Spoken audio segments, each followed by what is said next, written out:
Master Jet, paano po malaman ng teacher if approved ang loan sa GSIS MPL? Ginamit ko po yung GSIS Touch application para mag-apply po na po. May mga requirements pa po ba para ma-approve?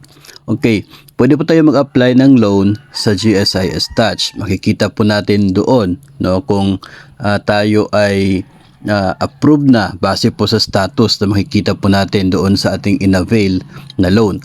Ngayon, may mga process din na nire-require ang inyo pong Agency Authorized Officer or AAO bago niya i-confirm ang inyong loan application.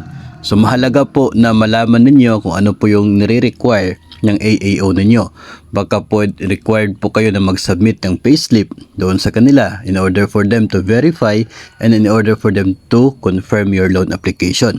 Pwede rin kasi na through email papunta sa mga loan verifiers. Tapos si loan verifiers ngayon ang mag-inform kang AAO na pwedeng i-confirm ang loan application ng isang DepEd personnel dahil kaya pa ng kanyang net take home pay.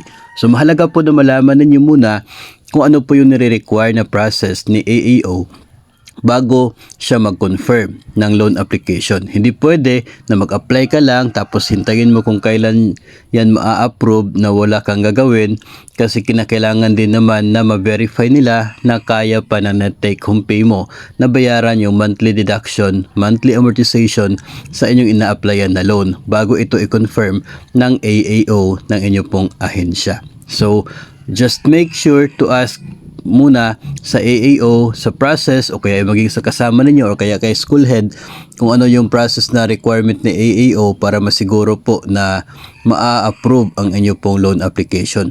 Pagdating po kasi ng 7 araw from application, kung wala pong maging action si AAO, ay automatic po na disapprove ang inyong loan application. Automatic po siya na ma-cancel kasi walang action na nagawa doon sa part ng AAO ninyo o kaya ay hindi po kayo nakapagpa-confirm o nakapagpa-approve sa AAO ng inyong loan application sa GSIS.